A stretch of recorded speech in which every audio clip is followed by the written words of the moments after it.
క్రియమాణాని గుణై కర్మాణి సర్వశః అహంకార విమూఢాత్మా కర్తాహమితి మన్యతే. అన్ని కార్యములు కూడా ప్రకృతి త్రిగుణముల చేతనే చేయబడును. కానీ అజ్ఞానంలో జీవాత్మ తాను ఈ శరీరమే అన్న భ్రమతో తానే కర్తను అని అనుకుంటుంది. ప్రపంచంలో సహజ సిద్ధంగా జరిగే పరిణామాలు మనం నిర్దేశించినవి కావని, అవి ప్రకృతిచే చేయబడినవి అని మనం గమనించవచ్చు. మన శరీర క్రియలను మనం 2 రకాలుగా విభజించవచ్చు. సహజంగానే జరిగే జీవక్రియలు అంటే జీర్ణక్రియ, రక్త ప్రసరణ, హృదయ స్పందన వంటివి.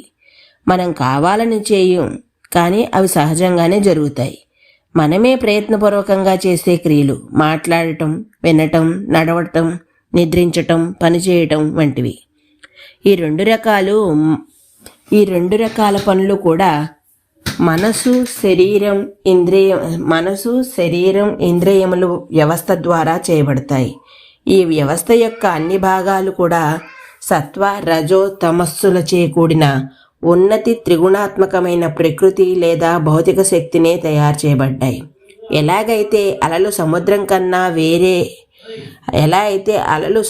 కన్నా వేరు కాదో అవి సముద్రంలో భాగము, అదేవిధంగా ప్రకృతి నుండి తయారైన ఈ శరీరం ప్రకృతిలో భాగమే. కావున ప్రకృతి శక్తియే అన్ని పనులకు కర్త. మరి ఎందుకు జీవాత్మ తానే అన్ని పనులు చేసేది అనుకుంటుంది? ఎందుకంటే ప్రబలమైన అహంకారం పట్టులో ఆత్మ తనను తాను ఈ శరీరమే అనుకుంటుంది. అందుకే కర్తృత్వ భావన మాయలో ఉండిపోతుంది. ఉదాహరణకి రైల్వే ప్లాట్ఫామ్ పైన 2 రైళ్లు పక్కనే ఉన్నాయనుకుందాం. ఒక రైల్లోని ప్రయాణికుడు తదేకంగా పక్క రైలును చూస్తున్నాడనుకో. రెండో రైలు కదిలితే మొదటి రైలు కదిలినట్టు ఉంటుంది.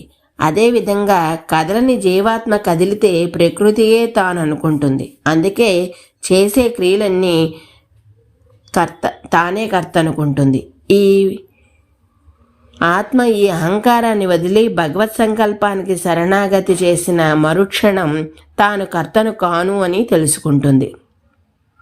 కానీ జీవాత్మ నిజంగా కర్త కానప్పుడు శరీరం చేసే చర్యలకు అది కర్త సిద్ధాంతం చట్టంలో ఎందుకు చిక్కుకుంటుంది అని ఎవరైనా అనవచ్చు.